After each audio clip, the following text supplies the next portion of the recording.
안녕하십니까. 바풀TV의 유승권입니다. 예, 반갑습니다.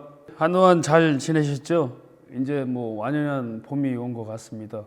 벚꽃이 개화하고 개나리꽃도 피고 또 그 다음에 우리 이제 벼농사 하시는 분들은 이제 논갈이 하고요. 육묘를 시작하게 되시겠지요.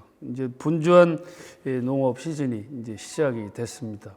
그래서 오늘은 이제 벼농사에서 제일 중요한 분열에 대한 계유에 대해서 설명드리고, 즉 분열은 새끼 치는 거잖아요, 그죠?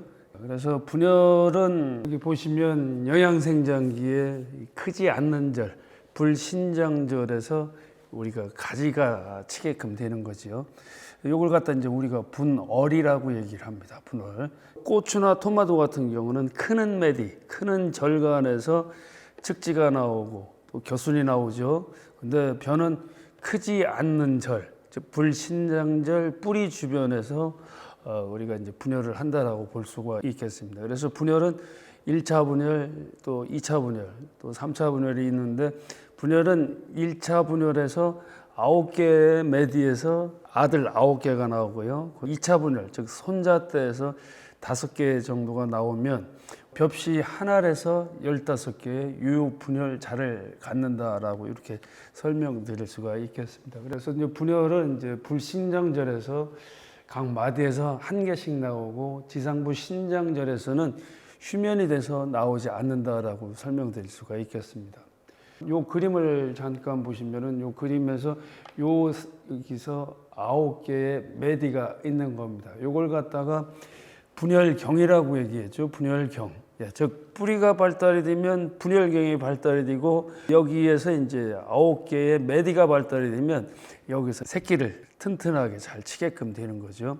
그래서 위에는 이제 신장절이고 5절간, 4절간, 3절간, 2절간, 1절간, 이상목 이렇게 해서 지상부는 6개의 절간이 있다라고 말씀드릴 수 있고, 지하부 분열하는 거, 즉 가지치기, 새끼치는 데서는 9개의 매디에서 한 개씩 나온다라고 이렇게 볼 수가 있겠습니다. 분열은 상당히 중요합니다. 첫 번째 분열은 일단 수량관계입니다. 수량관계. 한 포기당 30개의 수술을 먹느냐, 아니면 우리가 육묘일수가 길고 그 다음에 저온 피해 보고 제초 피해를 보면 한 포기에서 있죠, 15개도 못 먹는 그런 분열이 만들어질 수가 있다고 볼 수가 있는 거죠. 수량관계에 있어 갖고 평당 5,000원짜리를 하느냐, 2,500원짜리 농사를 하느냐는 바로 이 분열 기술에서 결정이 된다라고 이렇게 설명드릴 수가 있겠습니다. 두 번째는 요새 간사지, 서산 같은 데서도 보면 이 연매 피해지 같은 데서도 우리가 보면 인무수를 너무 많이 넣고 있어요. 또 역시 또 친환경 단지에서도 인무수를 너무 많이 넣고 있고, 결국 이렇게 할 경우에 어떻게 되죠? 뿌리 범프도가 약합니다. 그래서 출수기 때 이걸 뽑아보면 그냥 쭉쭉 잘 뽑힌다는 얘기죠. 이 얘기는 분열이 제대로 안 됐기 때문에 그렇게 된다라고 볼 수가 있는 거고, 분열이 잘 되면 뿌리가 깊게 내려가고 출수의 동화량도 증가가 되면서 벼의 무게, 즉 천립중 도정 수율까지 좋아지고 미질도 향상이 된다라고 이렇게 설명드릴 수가 있겠습니다. 또한 주간이 튼튼해지고 짧아지고 굵어지니까 내 도복성도 갖고 도복에 대한 저항성도 갖는다라고 이렇게 설명드릴 수가 있고요. 그 다음에 요새 이제 담리 이모작들을 많이 하시잖아요. 그래서 분열을 조기에 완성시키면 농업일수를 단축을 시킬 수가 있다는 얘기죠. 그래서 요새 탄소 중립 때문에 물 끊기를 일찍 해서 메탄가스를 줄이자라는 이제 농업도 이제 시작이 될 겁니다.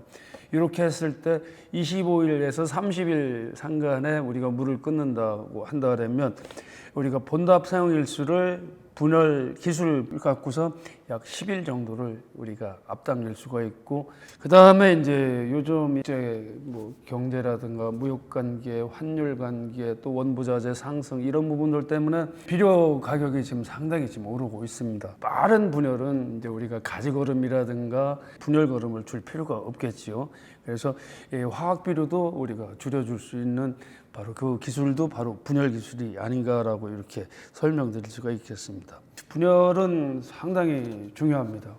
뭐 모든 작물치들 다 해봤습니다만은 벼에서는 뿌리를 강하고 튼튼하게 내리게 해주니까 분열이 상당히 빨라진다라고 볼 수가 있고, 이렇게 했을 때 끊기를 일찍하면 현기에서 호기로 바뀌고 그 호기 상태에서 가급태로 바뀌니까 벼의 생육 속도는 더 탄력을 받는다라고 설명드릴 수가 있고, 그 다음에 물 끊기를 일찍하니까 우리가 이제 토양에 이제 수분이 없으니까 워터 스트레스하고 이제 건조 스트레스를 받습니다. 그렇게 하니까 꽃을 만드는 우리가 생생장 쪽으로 빨리 전환이 된다는 얘기죠. 즉 분열까지는 우리가 영양생장기로 보고, 그 다음에 그 이후에 물 끊기 이후에는 이제 생식생장으로 전환이 되면 우리가 꽃을 만드는 화합문화 쪽도 약 3일에서 5일 정도 단축을 시킬 수가 있다라고 보는 거죠. 그러면 거기까지만 해도 물 끊기에서 12일, 그 다음에 꽃을 만드는 워터 스트레스, 건조 스트레스에 의해서 화합문화가 빨리 진행이 되면 이 단계에서도 보통 3일에서 5일 정도 생육 기간을 우리가 당길 수가 있다라고 이렇게 설명드릴 수가 있겠습니다.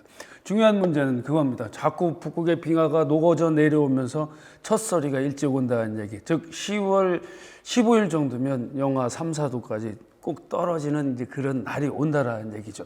그렇게 했을 적에 벼농사, 이모작 하는데 이 문제가 있었던 그런 담 이모작 하시는 분들, 또 콩농사 하시는 분들, 백리쯤이 한참 차야 될 시기에 그냥 이파리가 얼어버려서 농사하기가 끝나게 되는 그런 상황들.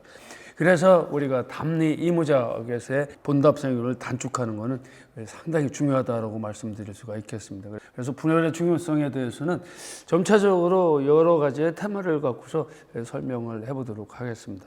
자, 이 그림을 잠깐 보시면은 딱 한 본에서 벽시 하나에서 15개의 이삭이 만들어지고 있는 걸 볼 수가 있고요. 결국 이 그림은 태안 고성만 회장님 밭인데 한 폭에서 49개의 유유분열이 만들어지고 있는 그런 겁니다. 그래서 이렇게 완성을 하면 첫 번째는 수량 관계, 그 다음에 미질 관계, 도복에 대한 저항성 관계, 도정 수율 관계, 그 다음에 염해지에서의 피해를 절감시킬 수 있는 그런 부분들도 있고요. 그래서 이 분열 기술은 기후 변화 때문에 우리가 이제 여러 가지 피해가 있는데, 뭐 한지라든가 저온, 바람, 그다음에 강우에 대한 그런 피해, 그다음에 그룹량이 많고 수 이후에 비가 계속 오고 바람이 왔을 적에도 그런 재 피해를 최소화시켜 줄 수 있는 게 바로 수도 분열 기술입니다. 그래서 분열 박사는